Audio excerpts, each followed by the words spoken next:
All right, so today we move on to lesson 8.3. So pause the video and figure out the problem of the day.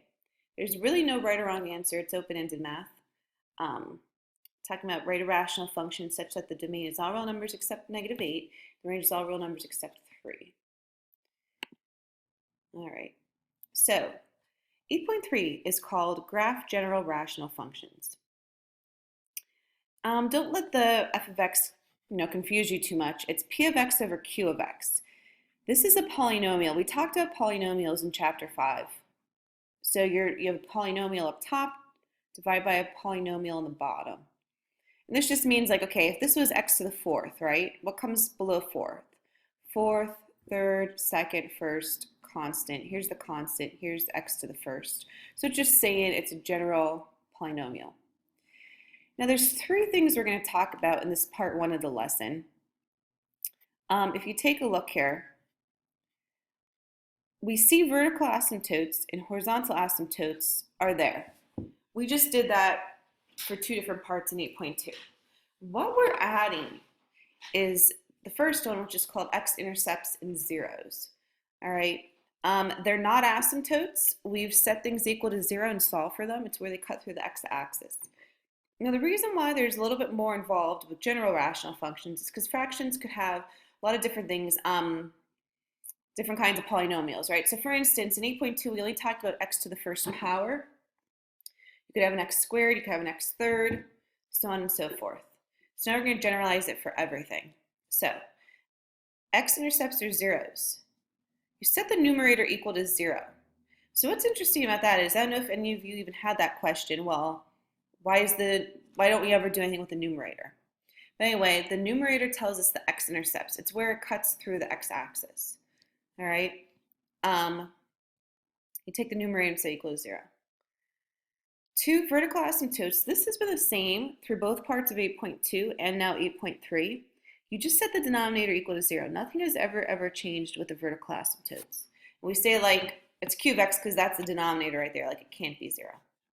Now the third thing is called horizontal asymptotes. Here's where it changes. If you think back to 8.2, there are 2 different ways that we found the horizontal asymptote. Now we have something generic. There's 3 different ones we're going to look at. The degree is the highest power. So if your degree number is equal to your degree numerator is equal to the degree denominator, you take the coefficients, leading coefficients of them. This number 1 you did in the last lesson. They had an x in the numerator, an x in the denominator, so you took the coefficients. All right, well, what happens if the degree for the numerator is less than the degree of the denominator? If it's less than, y cannot equal 0. And if the numerator is greater than the denominator, there is none for these. So take a look at how this all plays into with a fraction like this. All right, like I said before, with the denominator or the degree of the numerator and denominator being equal, you had one big fraction, and that's what we did in the last part of 8.2. All right, so today's lesson is just simply focusing on all 3 of these, how to list them to get you used to all of this. And then in part 2, we'll actually finally graph. The part that we're missing that we'll do the next day is making a table and plotting the points. That's it. Well, we have to get good with this first before we can do that. All right, so here's the only example to example 1. We're going to identify the x-intercepts, vertical and horizontal asymptotes. So what I'm going to do is I'm going to come around for each problem, and I'm going to do, say, x-intercepts for all. And then I'll come around, do vertical asymptotes for all, so on and so forth. So I'll start up here. Let's hope I have enough room here.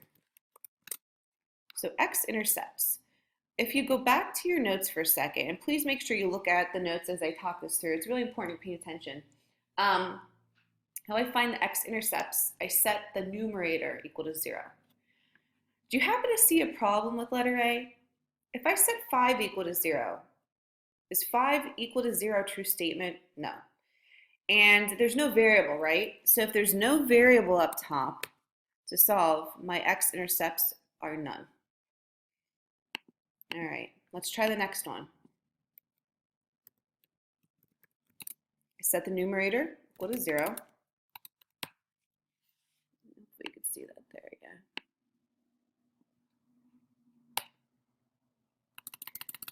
Subtract 1 from both sides, x equals negative 1. So that's my x-intercept. So let's recap. When there's no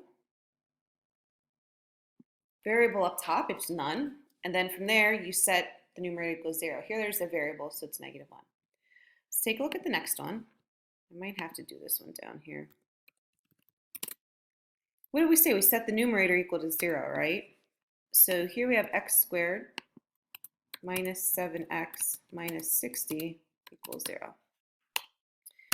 Yes, indeed, factoring comes back into play from time to time. All right. Think to yourself how you factor. I'll just set it up here. I have an x in each. Signs are different, so that means I have 1 plus, 1 minus, all equal to 0. And think to yourself, what times what gives me 60 that when I subtract, I get 7? All right, you should get 5 and negative 12. 5 times 12 is 60. 5 minus 12 is negative 7. So my x-intercepts, if I set them each equal to 0, I get negative 5 and 12. So sometimes, depending, you see how this is a polynomial, or it's a quadratic, I should say? This is an x squared. You have two solutions here. Here you only have one. What's different is up until this point, you've only had like an x to the first power, right? All right, let's do the last one for letter D for x-intercepts. Once again, we set the numerator equal to 0.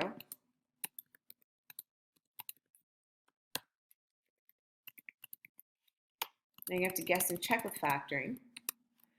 Let me pause the video and set it up.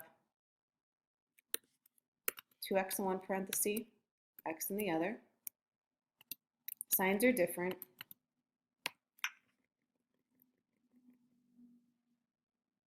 Think what you can get. Plus 5 minus 4. And how we knew before, do the outer, I get negative 8x plus inner negative plus 5x equals negative 3x. Be careful when you solve this one. Let me get this set up here.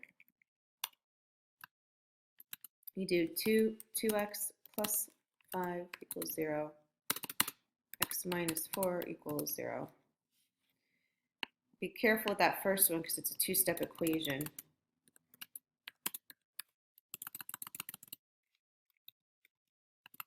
You actually get x equals negative 5 halves, and x equals 4. Let's see if I can move this down so you can actually see.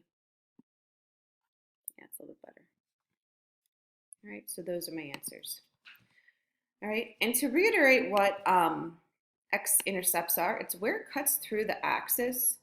So for instance, if I graphed, I don't know, let's see if I have room here before I move on to the next part.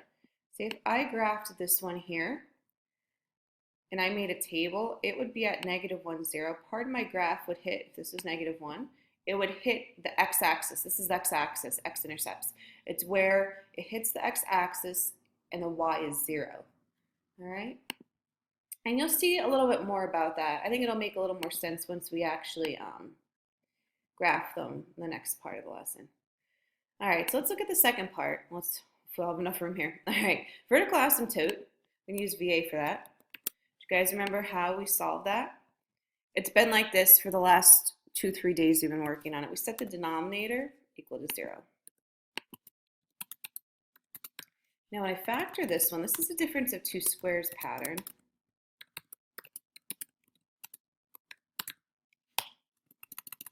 And I actually get x equal negative 1, 1.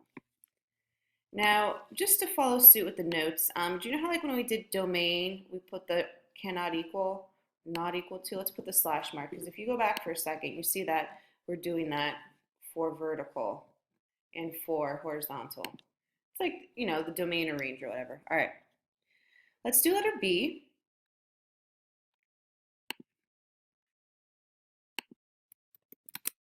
Vertical asymptote. All right, set the denominator equal to 0.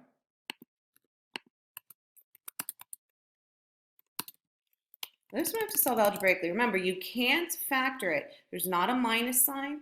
It's not, 5 is not a perfect square. It is not difference of two squares. All right, so we type x squared equals -5. And from there, I'm going to take the square root. Sometimes you'll have to solve algebraically. Sometimes you'll have to factor like in the other ones. And be careful with your answer. Do you remember what happens with, first of all, there's a plus minus when we do that. But do you remember that negative inside the root? Don't forget,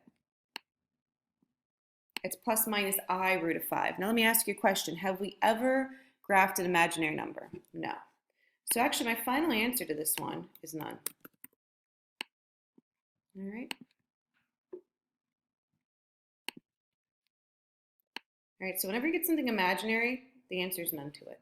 All right, so let's do the next one. I think I could fit the vertical down here. This one's easy. Vertical asymptote. Set the denominator equal to 0. We just get x equals -3. X cannot equal -3.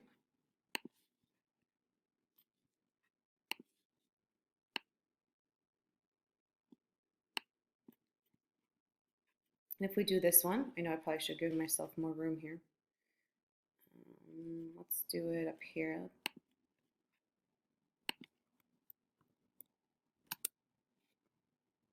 If we set it equal to 0, we get x squared plus 1 equals 0, so you can see that. And we have to solve algebraically. Because it's a plus, it's not a difference of two squares. Do you notice what's going to happen here? I get x squared equals -1. Don't I get an imaginary answer again? I get x equals plus minus I. Remember, we don't want anything with an imaginary answer, so my final answer here for vertical is none. All right. Now, the last part that could be a little confusing is finding out the horizontal asymptote. And that's, I'm going to go for this here. We have to talk about the degree. If you remember, the degree is the highest exponent. So what is my degree up here? My degree is 0. It's a constant, right? What's my degree in the bottom? My highest exponent is 2. What inequality goes between that? Isn't it less than? We'll go back for a second. We have 3 options. Here's less than. If it's less than, your answer is y cannot equal 0. Yes, it's that simple as identifying the degree. Let's fix that there.